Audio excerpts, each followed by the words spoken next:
Durante estos últimos 3 años he consumido muchísimo material de vikingos, principalmente la serie de Vikings, el videojuego Assassin's Creed Valhalla y mi favorito, The Last Kingdom, una serie que les recomiendo demasiado. Hace una semana terminé de ver la quinta temporada y decidí hablar de uno de sus personajes. Por cierto, si ya viste The Last Kingdom y tu personaje favorito es Hild, tú y yo ya somos compadres, amigos del alma. El punto es que hay muchos personajes que me gustan de esa serie, la cual considero una de mis favoritas. Y van a venir muchísimos spoilers de ambas series y juego, así que no me pueden culpar porque literalmente esos hechos pasaron hace más de 1000 años. Bueno, en la serie de The Last Kingdom hay un personaje que a mí me cae muy mal, pero su historia es muy interesante y el día de hoy hablaremos de él. Ahora sí, bienvenidos al baúl de la historia, hablemos de Alfredo el Grande. Antes de hablar de él, yo diría que sería bueno dar un repaso al contexto histórico. Comencemos nuestra historia en el 410, cuando el emperador Honorio del Imperio Romano les dijo a los britanos: oigan, voy a retirar al ejército de Britania, arréglenselas como puedan, nos vemos, o tal vez no. Y de esta manera Roma abandonó todas sus posesiones en Britania y se concentró en las invasiones que tenían de germanos. Tiempo después llegaron unos germanos y daneses llamados los anglosajones y jutos. Hubo muchísimas batallas entre los britanos y estos anglosajones y jutos, pero luego se asentaron y terminaron mezclándose. Tiempo después llegaría un periodo llamado la heptarquía anglosajona. Desde el año 500 estos reinos tuvieron todo el poder de Inglaterra. Estos reinos eran Northumbria, Mercia, Essex, East Anglia, Sussex, Kent y Wessex. Para estos tiempos ya la mayoría de los reyes habían dejado a sus dioses paganos y ya eran cristianos, pero no se decidían si seguir el cristianismo que proponían los irlandeses o los romanos, y para esto en el 664 se celebró el sínodo de Whitby. En este sínodo se acordó que iban a seguir el cristianismo romano y eso ayudó a que todos tuvieran una lengua en común, tradiciones en común, etc. En el 793 sucedió el ataque vikingo al monasterio de Lindisfarne, lo cual marca el comienzo de la era vikinga. Para estos vikingos, Inglaterra sería un buen lugar para ir a atacar, saquear y después colonizar. Hay que entender que esta gente venía de Suecia, Noruega y Dinamarca, lugares donde el frío hacía la vida muy difícil. Y cuando llegaron a Inglaterra y se dieron cuenta de que era un lugar donde se podía sembrar fácilmente y había muchas riquezas, pues decidieron quedarse a molestar un poquito. Tiempo después llegó un rey muy poderoso de Wessex llamado Egbert. Egberto para los compas anexionó Sussex, Essex, el reino de Kent y hasta Mercia por un tiempo. Se considera a Egbert como el padre fundador de la casa real británica, o sea, la reina Isabel desciende de este Egbert. En Wessex se tenía la tradición de que los hijos no heredaban el reino de sus padres, pero con Egbert todo eso cambió y le heredó todo a Ethelwulf, su hijo. Ethelwulf, con su primera esposa Osburga, tuvo 6 hijos, 5 niños y una niña. Y aquí empezamos nuestra historia con su quinto hijo, el menor, Alfredo el Grande. Alfred nació en el 848 o en el 849 en el pueblo de Wantage. Desde niño daba muestras de que iba a ser una persona muy inteligente y que tenía buena memoria, podía memorizar poemas y salmos como si nada. Una prueba de esto es que un día su madre Osborne llegó con un libro de poesía raro y le dijo a todos sus hijos: el que lo memorice se lo va a quedar, y él le pidió a su tutor que se lo leyera porque él no sabía leer, lo memorizó y se lo ganó. Su madre Osburg, o bien Osburga, murió cuando él era todavía un niño. Se dice de ella que era una mujer muy religiosa. Cuando todavía era un niño, él y su padre fueron de peregrinaje a Roma y pasaron un tiempo en la corte del rey Carlos el Calvo en Francia, donde aprendió muchas cosas. Se dice que el Papa Leo IV había vaticinado que él iba a ser rey, lo cual era muy improbable porque él era el menor de 5 hijos. Historiadores más modernos cuentan que esto fue malinterpretado deliberadamente y nada más lo nombraron cónsul de la iglesia. Al regresar de su peregrinaje a Roma, se dieron cuenta él y su padre que su hermano mayor, Ethelbald, había usurpado el trono. Para evitar una guerra civil, Ethelwulf decidió dividir el reino entre sus hijos y él se retiró, aunque seguía teniendo mucho poder. En esta parte los historiadores no se ponen de acuerdo si él reinó o no reinó, si se retiró o no. Bueno, el punto es que él terminó muriendo poco después, en el 858. Ethelwulf, durante su peregrinaje a Roma, como su esposa Osburga ya estaba muerta, se casó con la hija de Carlos el Calvo, Judith, y cuando murió su padre, Ethelbald se quedó con Judith. Como quiera, Ethelbald no duró mucho, murió en el 860. Le sucedió Ethelbert, el tercer hijo de Ethelwulf. Ethelbert solamente duró 5 años y el cuarto hijo de Ethelwulf se convirtió en rey, el llamado Ethelred. Por si se lo estaban preguntando, el primer hijo de Ethelwulf nunca llegó a ser rey, y durante el reinado de su segundo y tercer hermano mayor, Alfredo, estuvo muy alejado de la política. Bueno, también era un niño, ¿verdad? El punto es que no se sabe muy bien qué hizo durante esos años, pero todo eso cambió cuando Ethelred llegó al poder. Más o menos cuando Alfredo tenía como 16 años empezó a estar activo en la política. Cuando ascendió ascendieron a su hermano a rey, a él lo pusieron como secundarius, que significaría que si él llega a morir no habría disputa por el reino porque él es el heredero. Alfredo el Grande tuvo toda su vida un cuerpo muy débil y enfermizo, pero eso no le impidió estar presente en muchísimas batallas. Y justamente en el 865, cuando comienza el reinado de Ethelred, llegó el gran ejército pagano comandado por Ivar el Deshuesado. El gran ejército pagano fue una coalición de guerreros escandinavos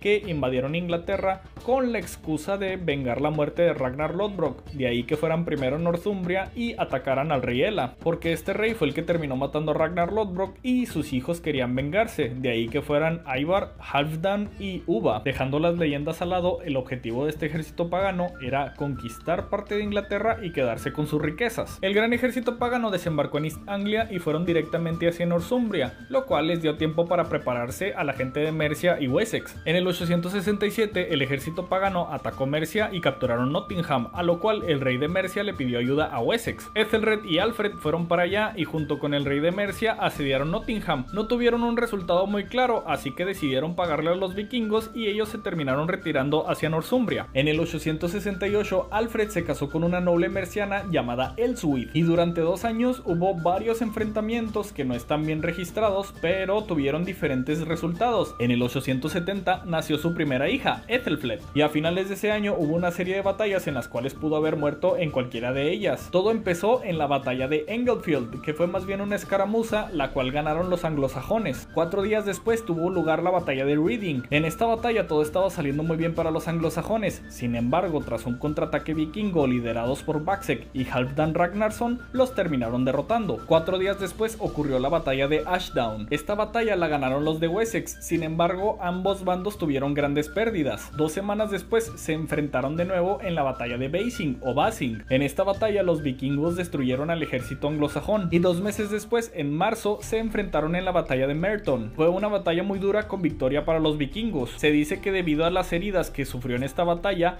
Ethelred terminó muriendo un mes después, y así de repente en el abril del 871 Alfredo se convertiría en rey. Debido a la amenaza vikinga y que los hijos de Ethelred eran todavía unos niños, no hubo ninguna oposición para que Alfredo se coronara. Mientras todavía estaba ocupado con los ritos funerarios de su hermano, los vikingos los volvieron a atacar. Se dice que Alfredo les pagó muchísimo dinero para que voltearan a ver otros reinos y no los molestaran por un tiempo, y durante 5 años tuvo una pequeña paz. Y mientras tanto, en el 874 nació su segundo hijo, Edward. En el 876 un ejército vikingo liderado por Guthrum atacó una fortaleza llamada Wareham. Alfred se presentó allá para negociar la paz e intercambiaron rehenes. Sin embargo, los vikingos que habían jurado no matar a los rehenes, los mataron y escaparon hacia Exeter. Alfred los siguió y los logró repeler, sin embargo volvieron 2 años después. Un grupo de daneses atacó de sorpresa al rey mientras celebraba la Navidad en el 878 en Chippenham. De puro milagro el rey pudo huir. En esta parte de la historia se cuenta una leyenda que la representaron mucho en los juegos y series que yo he visto. Alfredo, mientras estaba huyendo, llegó a la casa de una señora que le dio asilo. Esta señora estaba horneando unos panes y le pidió de favor que los vigilara para que no se quemaran. Sin embargo, como a Alfredo le preocupaban otras cosas, como por ejemplo que estaba perdiendo todo su reino, no se dio cuenta y se le quemó. La señora lo regañó, incluso lo golpeó. Obviamente ella no sabía que era el rey. Ya cuando supo quién era la persona a la cual le había dado asilo, se disculpó y él le dijo: no se preocupe señora, yo pido perdón porque le quemé su pan. Se dice que esta leyenda es más historia que verdad, pero es muy interesante. Alfredo pudo llegar a una zona pantanosa llamado Athelney, donde organizó el contraataque. Para ese momento toda Inglaterra ya había caído en manos vikingas, el único reino que quedaba era Wessex. O sea que para ese momento el marcador estaba Odín 6, Jesucristo 1. Alfred mandó mensajeros para reunirse todos en la piedra de Egberto. El plan de Alfred era muy simple: mandar un mensaje a sus Ealdormen y ellos que levanten el Fjord para poder pelear contra los vikingos. El Fjord era el llamado a las armas de todos los hombres libres para defender un país en caso de invasión. El Fjord es algo muy difícil de organizar, por eso nada más se hizo en raras ocasiones en la historia de Inglaterra, y en esta ocasión nada más lo hizo de 3 condados. Alfred se alegró mucho de ver a los ejércitos llegar, porque eso significaba que todavía seguía teniendo la lealtad de sus hombres. Después de dar un discurso muy motivador, él lideró las tropas en la batalla de Eddington. Los anglosajones les metieron una paliza monumental a los vikingos, los cuales huyeron despavoridos. Después los sitió en su fortaleza y después de 2 semanas de dejarlos hambrientos, por fin se rindieron. Firmó un tratado de paz con Guthrum, el cual aceptó bautizarse y desde ahora se llamaría Athelstan. En ese tratado de paz también se acordó que se iban a dividir Mercia, y desde ese momento tanto, el terreno ocupado por los daneses se le conoció como Danelaw, o bien el lugar de la ley danesa. Ya con paz en su reino se pudo dedicar a otras cosas aparte de la guerra, como el arte y la educación. Hubo una que otra incursión vikinga, pero nada que él no pudiera resolver. Alfredo pensaba que los vikingos fueron una manera de Dios para castigarlos por todos sus pecados, y gracias a que estaban triunfando en esta guerra santa, el Papa Mariano le envió un pedazo de la Veracruz, o sea, donde crucificaron a Jesucristo. Todos los historiadores concuerdan que Alfred era una persona muy cristiana, aunque eso no le impidió decir que él era descendiente directo de Odín. Él es un rey que fue reconocido por ayudar mucho a los pobres, pero también por querer educarlos. Alfredo ordenó que muchos libros se tradujeran al inglés porque la mayoría de la gente no entendía el latín, y esto historiadores y reyes en el futuro se lo agradecerían y reconocerían. Él se avergonzaba del hecho de que aprendió a leer hasta los 12 años. También a él le pesaba mucho que durante los ataques vikingos la gente no pudo preocuparse por entender o aprender cosas porque pues estaban preocupados por su vida. También hizo varias reformas en el ejército. Alfred mandó construir una flota de barcos que, aunque pequeña, era muy efectiva al momento de defenderse de los vikingos. Tuvo también muy buenas relaciones con los países extranjeros. Reformó los burgos, la administración, los impuestos. También, inspirándose en la Biblia, cambió mucho el panorama legal. Alfred, junto a su esposa Elswith, tuvieron otros 3 hijos. Sin embargo, también tuvo uno bastardo llamado Osfert. De este tiempo es la crónica anglosajona, la cual cuenta mucho de lo que les estoy contando y aparte